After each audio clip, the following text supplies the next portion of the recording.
Bismillahirrahmanirrahim. Assalamualaikum warahmatullahi wabarakatuh. Innal hamdalillah nahmaduhu wa nasta'inuhu wa nastaghfiruh wa na'udzu billahi min sururi anfusina wa sayyiati a'malina. May yahdihillahu fala mudilla lahu wa may yudlilhu fala hadiya lahu. Asyhadu an la ilaha illallah wahdahu la syarika lahu wa asyhadu anna Muhammadan abduhu wa rasuluhu la nabiyya wa la rasula ba'da wa ba'd. Alhamdulillah, puji syukur pada Allah karena sungguh atas nikmat, izin serta karunia-Nya kita bisa bersama kembali di masjid ini. Mudah-mudahan bersama kita di masjid ini kelak Allah membersamakan kita di surganya. Salawat dan salam semoga senantiasa tercurah kepada Rasulullah sallallahu alaihi wasallam, pada keluarganya, sahabat-sahabatnya, pengikut-pengikutnya, dan tentu kita semua yang mengikutinya. Ibu-ibu, bapak-bapak yang semoga dirahmati oleh Allah, bahasan kita sekarang masih membahas buku ini ya, masih ya? Al-Wasailul Mufidah lil Hayatis Sa'idah, sarana-sarana berharga untuk meraih hidup bahagia, karya Syekh Abdurrahman bin Nasir As-Sa'di. Masuk pada bagian yang ketujuh sekarang. Baik, berarti bulan depan ganti kitab, insyaallah ya. Jadi kalau bahas kitab-kitab kecil berapa bulan selesai, jadi nggak bosan-bosan ya bun ya. Saya sudah tahu kalau ibu-ibu jangan dikasih buku tebal. Selain enggak dibaca, bosen. Oh, pusing lagi. Oh. Masa lihat kitab pusing, gimana ceritanya itu? Masya Allah. Tapi ya ibu-ibu yang modelnya begitu ya. Padahal tahu enggak ibu, kata Imam Syafi'i, orang belajar itu kalau mau ada hasil gitu ya, mau ada apa? Hasil. Saya bukan bilang ibu belajar nggak ada hasilnya, enggak bilang begitu. Kalau mau ada hasil ada 6 syaratnya. Nggak usah dicatat juga. Ibu ini mau nyatet aja, pasti nggak dibaca-baca padahal. Kata Imam Syafi'i begini, ada dalam kitab lain Ta'limul Muta'allim itu dia menjadikan sebuah syair sehingga mudah diingat.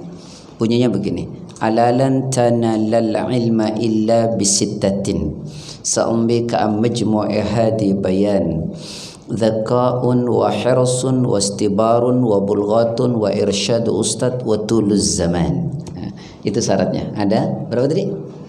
Nah, paham kan? Aja. Jadi satu orang belajar itu mesti zaka. Zaka itu punya ini, punya apa namanya? Akal, punya ilmu, punya akal. Kalau nggak punya akal ya nggak bisa belajar. Iya dah. Orang nggak punya akal, orang gila ya nggak bisa paham. Makanya ibu coba lihat pada setiap dalam pemahaman ilmu fikih, pada setiap kewajiban yang Allah bebankan gitu ya, maka syarat pertamanya itu mesti akil. Apa akil tuh? Orang yang tidak berakal tidak terkena beban hukum. Contoh, ibu sekarang tidur nih, ibu tidur bangun nanti jam 4, zuhur lewat nggak? Lewat. Dosa nggak? Enggak. Karena ghairu akil, tidak berakal. Dia sedang tidak sadar, kecuali udah dibangunin memang malas, itu beda. Ya, jadi orang belajar itu satu harus Berakal. Semua di sini berakal kan ya? Insyaallah. Ini kan berakal, tapi ngaji tidur. Kira-kira berakal apa enggak? Ya nggak berakal, makanya nggak dapat ilmu, cuman dapat nilai yang lain gitu ya. Makanya orang belajar tuh mesti berakal. Kemudian wahirsun, hirsun itu bersungguh-sungguh. Jadi orang belajar tuh mesti apa? Bersungguh. Kalau nggak sungguh-sungguh ya nggak dapat. Jadi namanya orang belajar ya mesti sungguh-sungguh. Kalau nggak sungguh-sungguh ya nggak dapat. Makanya ada ungkapan indah betul. Tolong renungkan, la yustata' al-ilm bi rahatil jism. La yustata' al-ilm bi rahatil jism. Ilmu itu enggak mungkin didapat dengan cara memanjakan tubuh. Pengen berilmu tapi pagi-pagi 8:30 ngaji nggak mau gitu ya. Ya nggak bisa. Ngelihat buku tebel enek gitu, sama kayak gitulah kira-kira. Ya kan? Kalau bukunya ini loh, alhamdulillah kecil itu. Tipis itu ya. Kemudian yang ketiga, sabar. Apa? Sabar. Orang belajar mesti sabar. Nggak sabar nggak bisa. Saya udah ngaji bertahun-tahun di At-Taufiq, kok nggak jadi ustazah juga gitu ya? Nggak perlu. Karena tujuan orang belajar tuh tidak untuk itu. Kadang-kadang orang belajar, saya mau jadi penceramah begini. Orang belajar tuh tujuannya cuma 2. Satu, untuk mendapatkan ridho Allah. Udah itu. Yang kedua, untuk menghilangkan kebodohan. Dari tidak tahu agar menjadi tahu. Tapi tujuan utamanya ridho Allah. Itu tujuan orang belajar. Nggak boleh itu tujuan yang lain.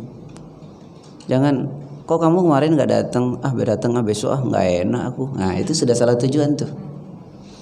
Ya, salah tujuan. Ngaji yuk. Ayo deh, nanti habis ngaji kita ngopi. Tujuannya itu ngopinya, bukan ngajinya. Itu masalah itu. Sudahlah, saya sudah paham itu. Kadang-kadang tujuan ibu tuh cabangnya lebih banyak daripada tujuan awalnya. Luruskan ya Bu ya. Kemudian yang keberapa sekarang? Yang keempat, mesti ada bekal. Ada bekalnya. Ngaji nggak ada bekal ya nggak bisa. Maksudnya apa bekalnya? Ada pulpennya, ada bukunya, ada kitabnya gitu. Bukunya ya untuk dibaca, disimak. Kemudian ada pulpennya, ada bukunya untuk catat. Ikat ilmu itu dengan pena. Ya. Jadi mesti dicatat tuh. Mesti ada buku. Jangan belajar cuma dengerin aja. Jangan ibu. Karena ibu bukan sahabat. Loh para sahabat itu nek dengerin Nabi gak dicatat, ingat loh. Sampai keluar, sampai besoknya lagi ingat. Bahkan mulai dari yang kecil-kecil, sahabat-sahabat muda. Kalau ibu jangan ngarepin itu. Sekarang saya sampaikan, turun ke bawah sudah lupa. Enggak apa-apa juga, memang manusia begitu. Ya kan? Karena kita banyak dosa, banyak lupa. Loh kan orang tuh sering lupa dalam ilmu agama itu karena banyak dosa. Tapi kalau ibu-ibu sih bukan banyak dosa, karena memang nggak dibaca. Loh, Imam Syafi'i pernah datang ke gurunya, namanya Imam Waqi'. Siapa? Imam Waqi'. Jadi Imam Syafi'i datang ke gurunya Imam Waqi'. Dia bilang, syaqautu ila waqi'in an su'il hifzih. Saya datang kepada guruku, kepada Imam Waqi', saya kabarkan, kenapa kok akhir-akhir ini saya sulit ngafal. Padahal usia 9 tahun sudah hafal Quran ya. Sulit ngafal. Kemudian kata Imam Syafi'i, fa arsyadani an tarkil ma'asi. Lalu guruku Imam Waqi' memberitahu aku, nasihati aku agar aku meninggalkan maksiat. Kenapa? Inna ilmallah nur wa nurullah la yuhda lil asi. Syafi'i, ilmu Allah itu cahaya loh, dan cahaya Allah itu enggak dikasih pada orang ahli maksiat. Gitu. Makanya sering lupa. Jadi satu apa tadi? Nyakal. Yang kedua, sungguh-sungguh. Yang ketiga, sabar. Sabar ya Bu ya. Ngadepin ustadz yang agak selenge. Kemudian yang keempat, Ada bekalnya, bukan bekal bawa ransum buat makan, bukan. Bekalnya itu pulpen, buku, kitab. Kalau itu anak-anak ibu aja lah cukup lah ya. Ya, uang nggak penting juga. Yang keberapa sekarang? Yang kelima. Yang kelima itu ada pembimbing, ada ustadznya. Nggak boleh agama belajar sendiri, gurunya setan nanti. Iya, gurunya apa? Setan. Tuh makanya lihat tuh, mohon maaf ya, ada ustadz jurusannya fisika, ngajar, dia tafsirin mau-mau dia, ya Allah. Itulah kadang-kadang, kenapa? Nggak ada ilmu ngajar, sesat dan menyesatkan. Jadi guru harus milih apa enggak? Ya harus. Mau dijadiin sesat? Nggak mau. Masa al-qari'ah diartiin qari'ah, perempuan yang membaca? Dari mana ceritanya?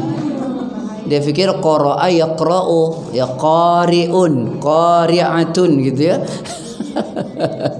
Ngawur banget. Qara'a itu pakai hamzah bukan pakai ain, bos. Ya al-qari'ah.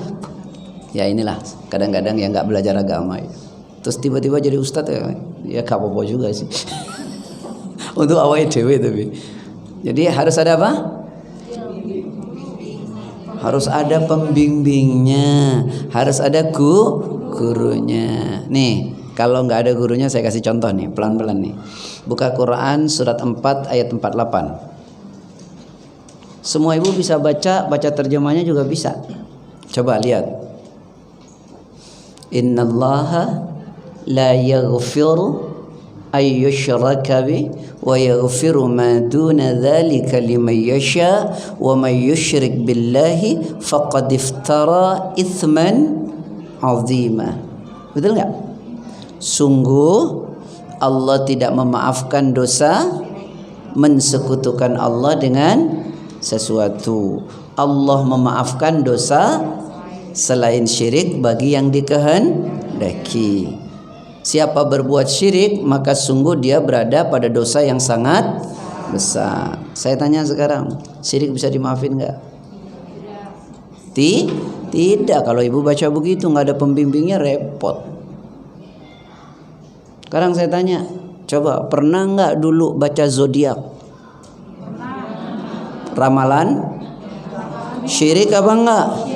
Nggak dimaafin, masuk neraka. Tuh. Kan nggak dimaafin. Oke, sekarang ibu baca surat 39 ayat 53.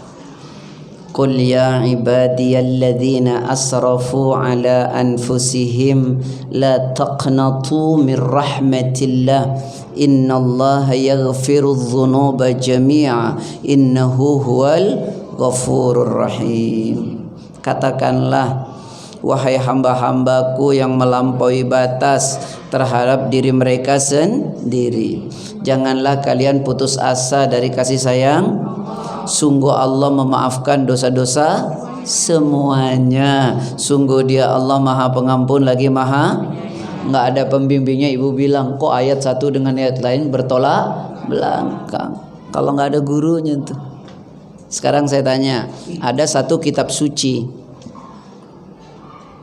ada dua pernyataan berbeda dalam suatu kitab suci. Kesimpulannya apa? Saya ulangi, ada satu kitab suci, ada dua pernyataan berbeda. Kesimpulan ilmiahnya apa? Kesimpulan pertamanya, satu benar, yang satu salah. Atau dua-duanya salah. Mungkin nggak dalam kitab suci ada yang salah? Nggak ada. Allah bilang kalaulah ini bukan dari Allah lawajadu fihi ikhtilafan katsira, maka engkau pasti akan mendapati banyak perselisihan. Jadi bukan berselisih pemahamannya, cara memahaminya yang salah. Disitulah butuhnya pembimbing. Paham tak? Nggak dimaafin kalau nggak tobat. Kalau tobat dimaafin. Nantilah penjelasan. Saya cuma mau jelaskan bahwa ngaji agama itu, belajar agama butuh pembimbing. Makanya harus bersanad. Nggak bisa tuh belajar sendiri akhirnya ngaur wal ngauri. Iya. Apalagi nggak bisa bahasa Arab. Sudah? Baik. Sekarang yang keberapa, Bu? Yang keenam, tuluz zaman. Apa tuluz zaman itu? Panjang zamannya, waktunya panjang. Bukan sekali pertemuan 4 jam, bukan. Apa maksudnya? Ya belajarnya kontinu gitu loh. Jadi Kamis ini belajar, terus bulan depan nggak belajar, bulan depan lagi nggak belajar, belajar lagi 4 bulan yang akan datang. Nggak bisa begitu. Kalau jagung ditanam jarang-jarang itu tumbuhnya gede-gede. Kalau ngaji jarang-jarang, yang gede-gede apanya? Kagak pahamnya. Iya, jadi harus ada kontinuitas. Kalau kata orang kampung saya, orang Madura, the long life education. Nah, itu gaya belajar sepanjang hidup itu. Jadi tulus zaman. Jadi nggak boleh berhenti. Paham ya? Jadi masih mau pakai buku kecil apa gede? Baik, Ana teruskan. Jadi ibu-ibu, saya teruskan kitabnya. Yuk buka ya. Bapak-bapak ada yang punya kitabnya? Enggak punya tak? Ya baik. Bagian ke-7 Pak sekarang. Halaman 45. Hidup itu kalau mau bahagia, bahagianya dunia akhirat. Bukan hanya ingin bahagia di dunia saja. Ya, tapi bahagia kedua-duanya. Sebagaimana harapan kita, Rabbana atina fid dunya hasanah wa fil akhirati hasanah wa qina adzabannar. Pengen sekali dunia baik, akhirat baik. Kan untuk baik dunia akhirat itu ada caranya ya, ada ilmunya. Allah turunkan Al-Quran dan As-Sunnah melalui Nabi. Nah ini sebagai guidance buat kita dalam hidup ini, sebagai counselor, sebagai pembimbing dalam hidup kita, yaitu Al-Quran dan As-Sunnah. Kita ingin bahagia, kalau kita nggak tahu cara berbahagianya nggak pernah nyampe. Sama saya pengen pergi ke sebuah tempat, tapi saya nggak tahu itu pergi ke tempat itu, yang nggak nyampe. Maka kita harus tahu ilmunya. Ilmunya dari mana? Dari Al-Quran dan As-Sunnah. Disampaikan oleh ulama yang qadrawah, penulisnya adalah Syekh Abdurrahman bin Nasir As-Sa'di.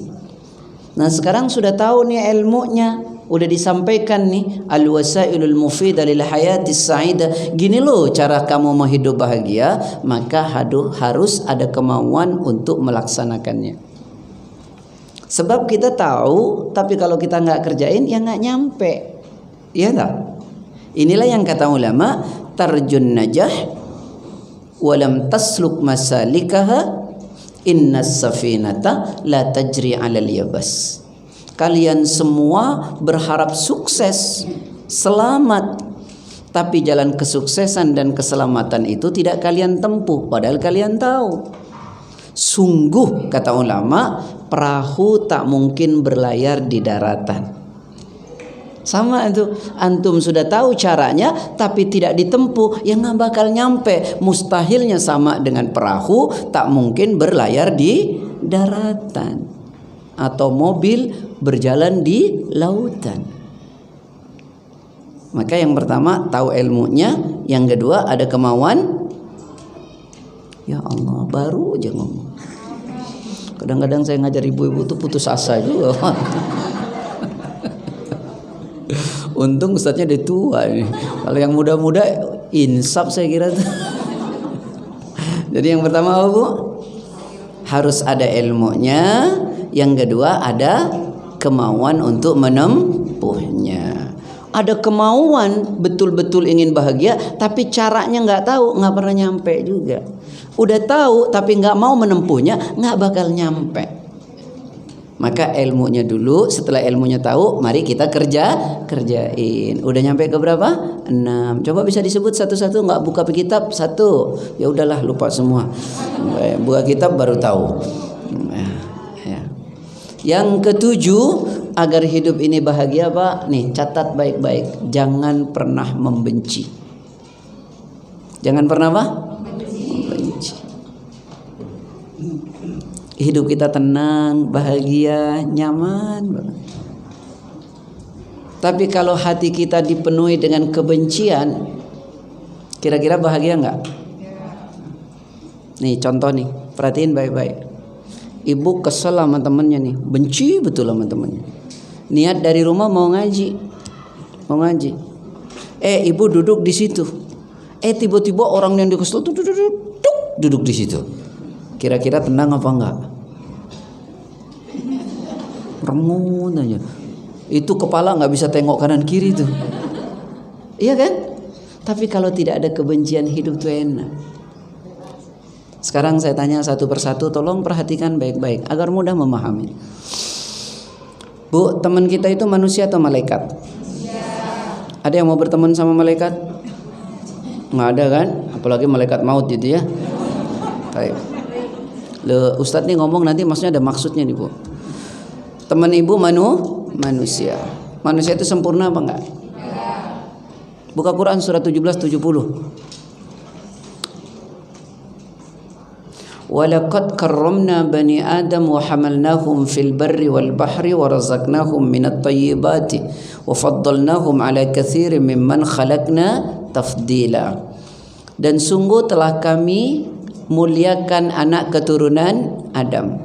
Kami angkut mereka dari daratan dan lautan. Kami beri mereka rizki yang baik-baik. Dan kami lebihkan manusia dari kebanyakan ciptaan Allah dengan kelebihan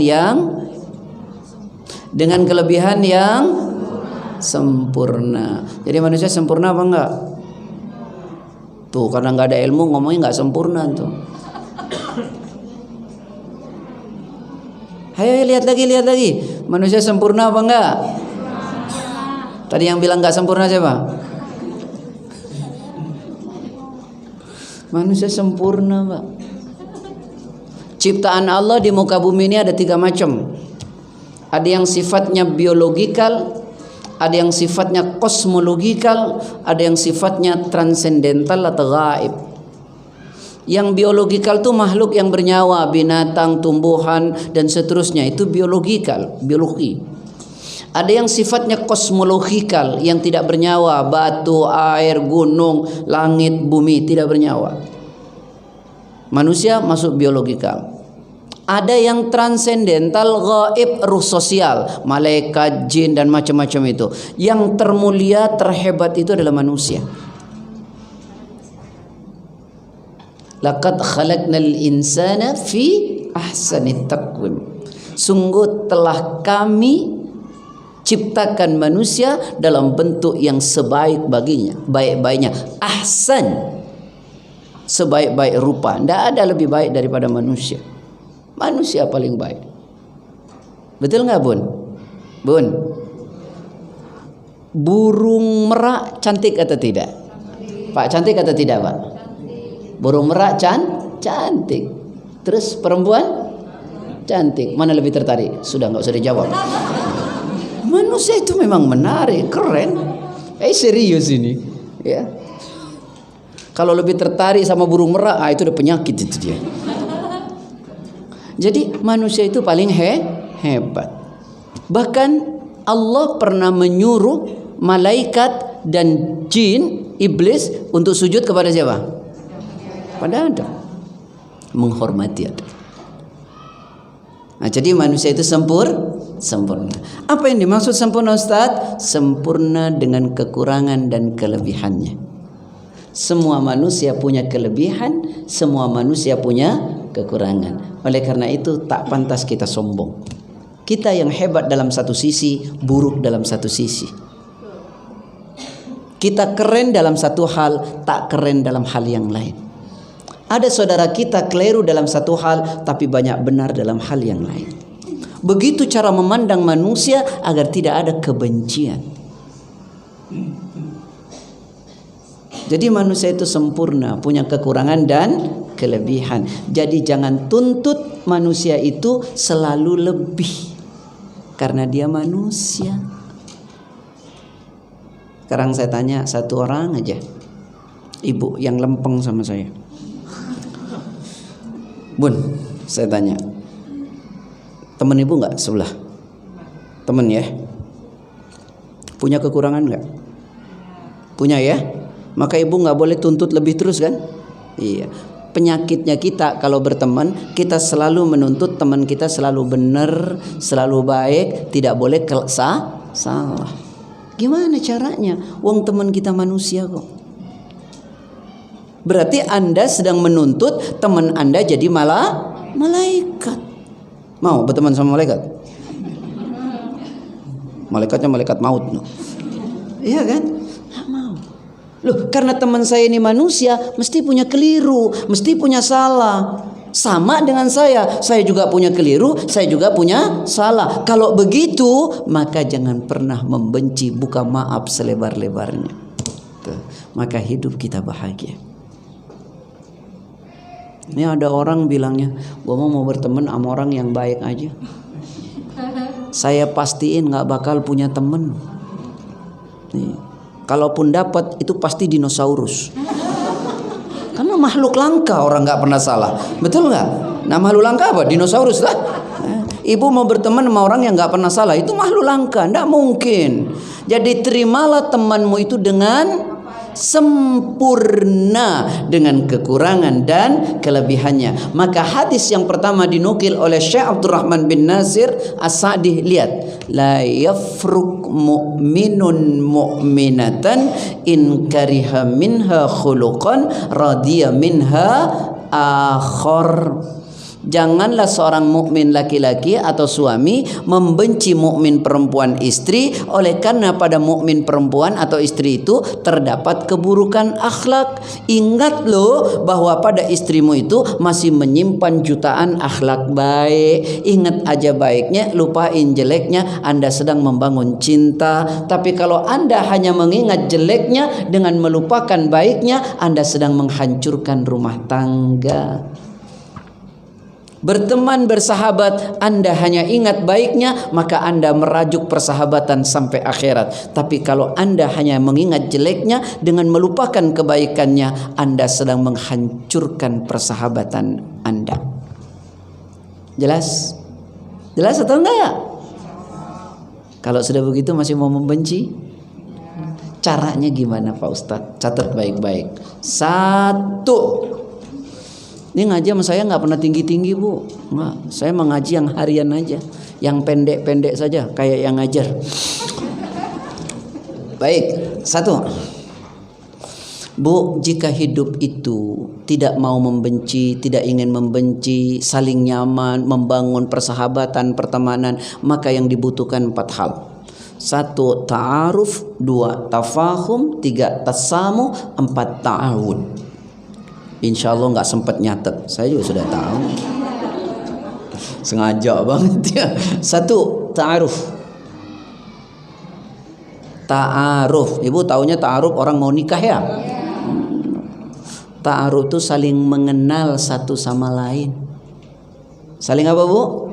Saling mengenal. Kan tadi saya sudah bilang, semua orang punya kelebihan, punya kekurangan. Kenali kelebihannya, kenali kekurangannya. Jangan hanya mengenal kelebihannya tapi nggak mau tahu kekurangannya. Itu masalah.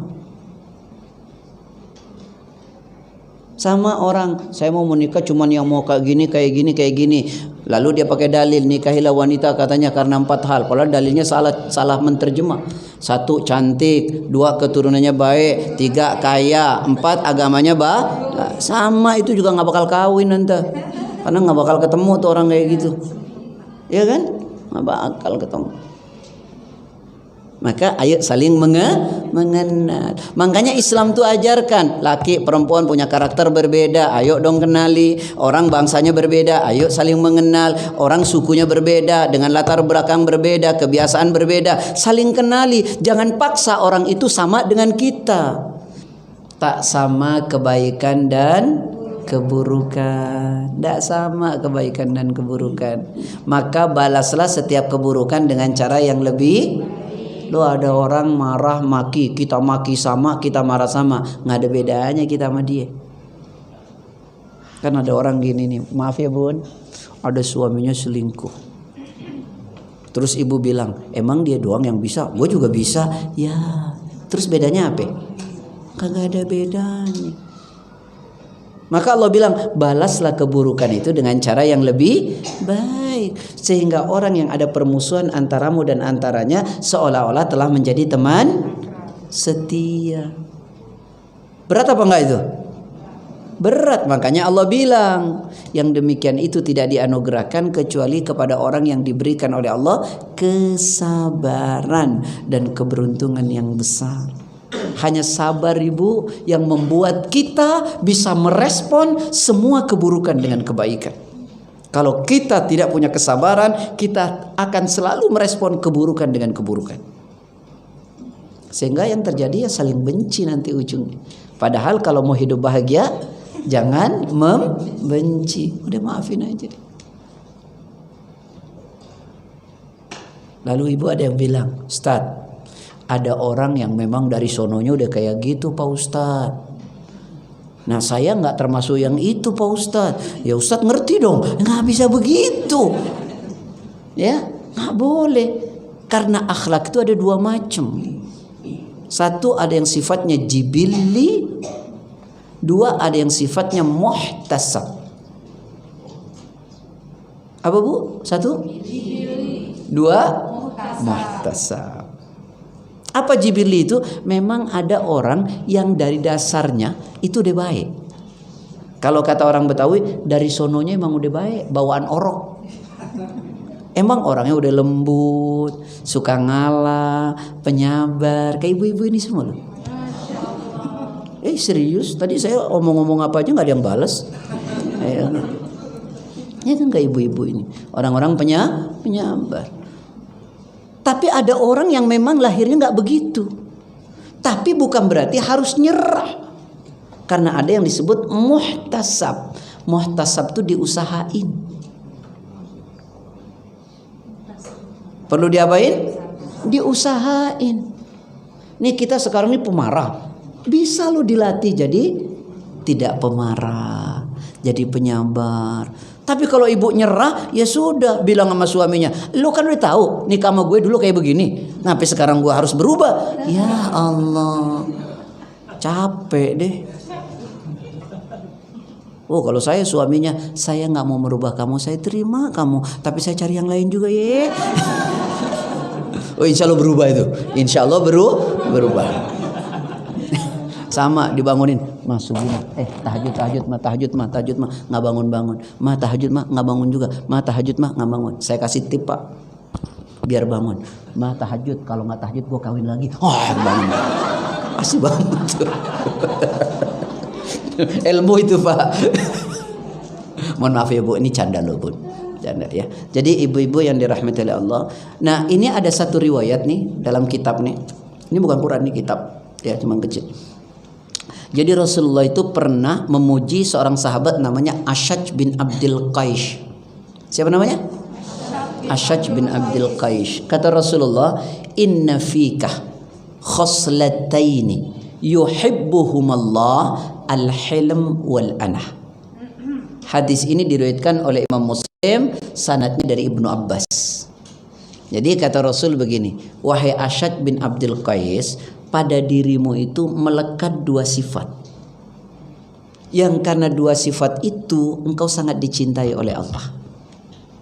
Apa itu sifat? Satu, penyabar. Dua, enggak gampang marah. Satu apa Bu? Dua, enggak gampang marah. Lalu sahabat ini tanya, "Ya Rasulullah, itu hasil usaha saya atau Allah telah menganugerahkannya?" Kata Rasul, itu Allah telah menganugerahkan kepadamu. Maka kata Ashad, segala puji bagi Allah yang telah menganugerahkan dua sifat kepadaku, yang karena dua sifat itu aku dicintai Allah dan Rasulnya. Itu memang udah bawaan tuh. Orangnya penyabar, gak gampang marah. Ya Bu ya, ada tuh memang udah bawaannya. Ada kan orang seperti itu ya Bu ya, lembut. Ya ibu-ibu lah contohnya. Nah, ada yang memang perlu diusahain. Ada memang. Jadi kita harus berusaha. Ya, harus bertahan marah. Tahan emosi. Memang harus usaha. Ya, nih kata Nabi. Ada dalam kitab Riyadhus Shalihin bab sabar. Anna nasan minal ansar. ada sekelompok orang dari kaum Ansor datang kepada Nabi. Kaum Ansor itu orang mana berarti? Kaum Ansor itu orang mana, Bun? Orang Madinah. Kalau organisasi Ansor itu beda. Orang Indonesia kalau itu orang Indonesia. Ini orang Madinah. Jadi ada sekelompok orang Ansor datang kepada Nabi. Sa'aluhu. Jadi orang-orang Ansor yang tidak punya ya qadarullah minta kepada Nabi. Minta kepada Nabi. Jadi ternyata ya Nabi itu bukan dikasih saja tapi diminta juga. Ustadz juga gitu tuh. Ya, jangan ngarep melulu, ngasih dong. Gitu. Ya, jadi minta. Fa'atohum, dikasih mereka oleh Nabi. Semuanya dikasih. Tak sama kebaikan dan keburukan. Tak sama kebaikan dan keburukan. Maka balaslah setiap keburukan dengan cara yang lebih. Lo ada orang marah maki, kita maki sama, kita marah sama, nggak ada bedanya kita sama dia. Kan ada orang gini nih, maaf ya Bun, ada suaminya selingkuh. Terus ibu bilang, emang dia doang yang bisa, gue juga bisa. Ya, terus bedanya apa? Kagak ada bedanya. Maka Allah bilang, balaslah keburukan itu dengan cara yang lebih baik. Sehingga orang yang ada permusuhan antaramu dan antaranya seolah-olah telah menjadi teman setia. Berat apa enggak itu? Berat. Makanya Allah bilang, yang demikian itu tidak dianugerahkan kecuali kepada orang yang diberikan oleh Allah kesabaran dan keberuntungan yang besar. Hanya sabar ibu yang membuat kita bisa merespon semua keburukan dengan kebaikan. Kalau